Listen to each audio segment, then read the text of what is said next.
Hey everybody, it's Ant Paulson here. Welcome back to some more Football Manager 2014 and the Play Up Pompey series. We have got to the January transfer window, but that is not why we are recording this video today. The reason we're recording today is because we have got a big game coming up for you, and it will be live commed in this video. It's second versus third at Brunton Park as we visit Carlisle in what is a crucial game in our season. Here is the latest league table to be brought to you now, and we are currently in third place. We're 8 points behind Tranmere, albeit with a game in hand on the teams around us at the moment. So this game is vitally important to keep up our push for automatic promotion. Let's take a look at the fixtures since the last video. Last time I was with you, of course, we played Tranmere, where we lost by a goal to nil. Since then, results have been a little bit inconsistent. We went out of the FA Cup in the second round to Rotherham, who are a league above us, by 2 goals to nil away from home. We managed to get the win back then to get through into the area final of the Johnston's Paint Trophy by beating Colchester by 4 goals to 1. A great performance from us in that game. 2 draws on the bounce then. After that, Stevenage was a 1-1 draw at home. We didn't mind that one so much because Stevenage are making a push for the playoffs, and they have recently come down from League One. But the other draw with Wimbledon was a really disappointing 1-1 draw. Wimbledon are down the bottom half of the league, and it's a team that we really should have been beating. We made up for that result though with the next game with a 2-0 win at Fleetwood, who are themselves pushing for promotion via the playoffs. But then the inexcusable happened in the next game. 1-0 defeat at home to mid-table Newport. I'm a Welshman myself, but even so, I shouldn't have been gifting them a result like this. So we need to bounce back big style in this game against Carlisle.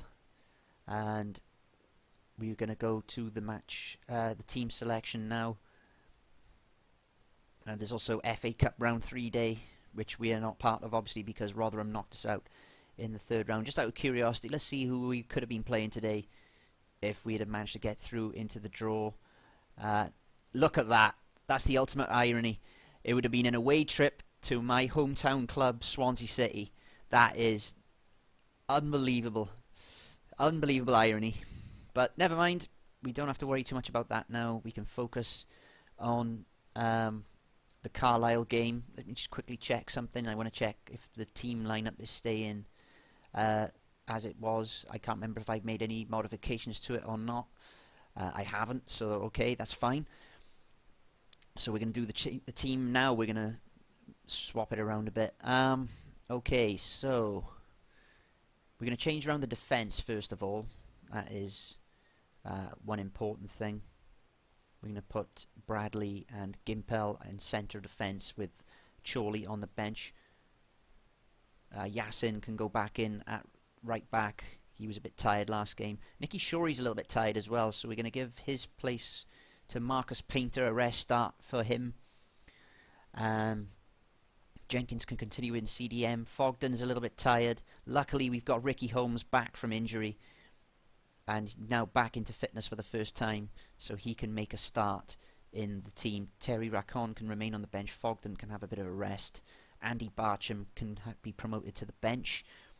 In fact, Andy Barcham can be promoted to the starting lineup because Balanta's a little bit tired as well, so we're going to put Barcham in, and Balanta can have a rest on the subs bench, hopefully make an impact if we do need to bring him on at some stage. Fotty continues up front. His goal scoring has been still pretty consistent. Let's see if I can bring his profile up real quick. His goal scoring is continuing. He's got 23 goals in 28 games so far this season. He's doing really well for us still. Let's hope he can continue that scoring today, because we desperately need some goals from him to get us the result in this game. David James will be captain, the player assistant manager, because Ben Chorley and Nicky Shorey, who are captain and vice captain, both not named in the starting 11 for this game. So let's give the team talk, passionate team talk. Got to try and motivate the team to get out there, make the difference, get the result we need from this match, and away we go. It's Portsmouth who kick off, playing left to right. in white today in their alternate kit, with Carlisle at home playing in blue. So we get to the early reaches of the game, nothing much happening.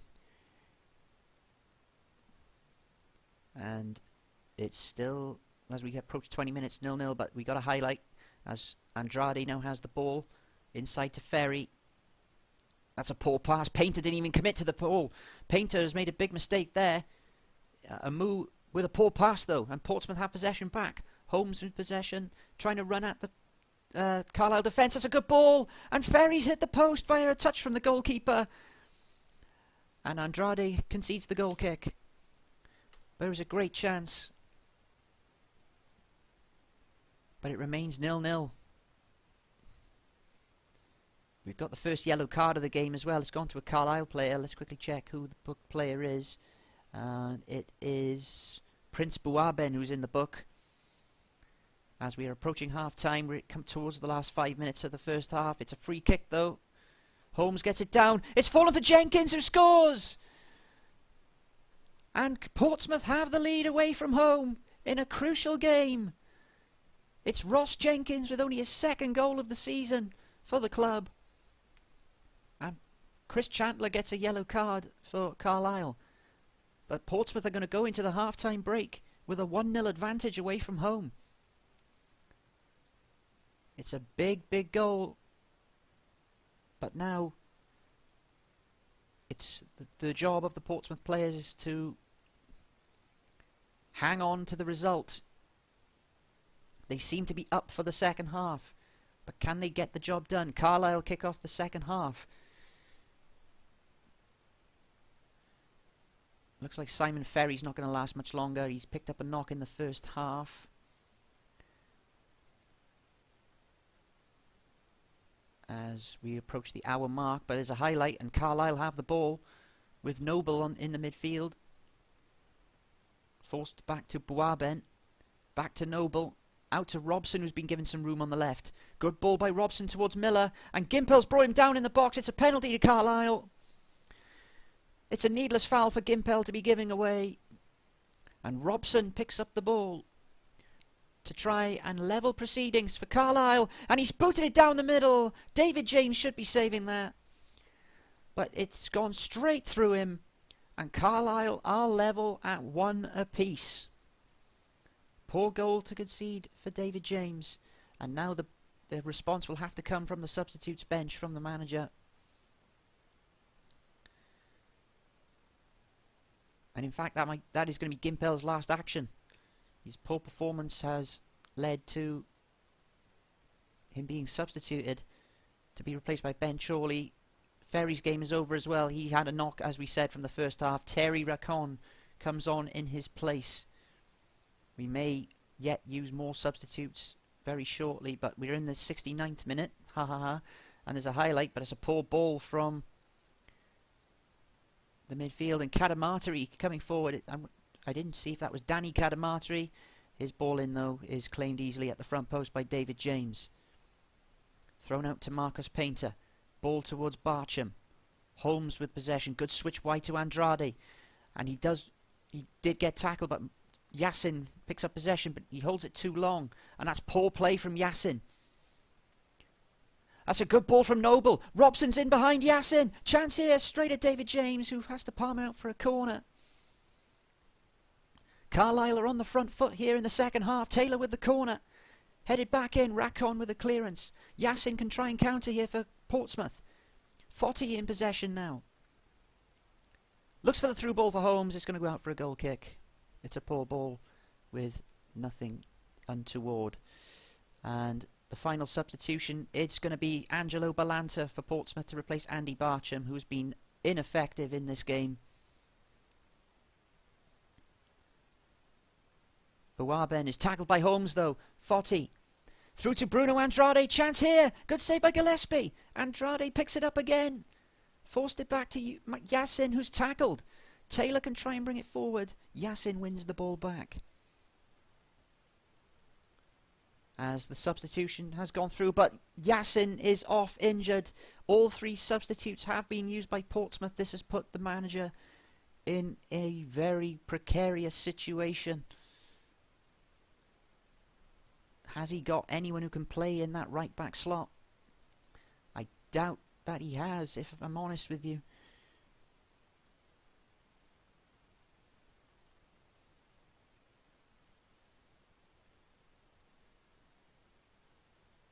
I'm doing everything I can to shuffle the team just to see if any person at all can play in that right back slot. Marcus Painter can. Bradley can play left back. We're going to have to see if anyone can play it better than Bradley.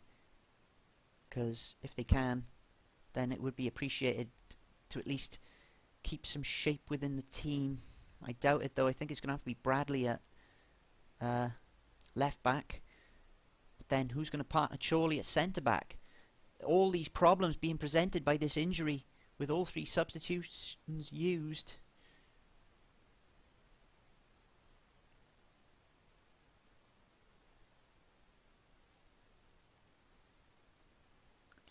It's a very, very bad situation to be in. We're going to have to risk Thierry Racon playing a centre-back alongside Ben Chorley. I think it's the only option we make. In fact, no, I'm going to put Jenkins in because he's got the better tackling stat, if I'm remembering rightly. It's a really, really bad situation for us to be in towards the end of this game. Yeah, we're going to put Ross Jenkins at centre-back. Racon is going to have to play the defensive role.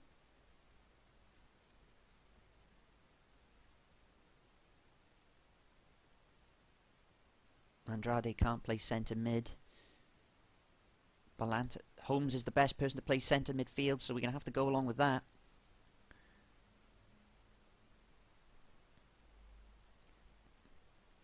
'84th minute and there's a highlight, and Portsmouth are finishing the game with 10 men and not in their own power. Robson on the ball to Buaben, and now Noble, and now Lynch with a chance, and Lynch has hit the bar. Oh, that's a near escape for Portsmouth. And it would have been a total injustice if Carlisle had scored, having injured a player to force the team to finish with 10 men. But luckily, there's an escape for Portsmouth as Marcus Painter goes into the book.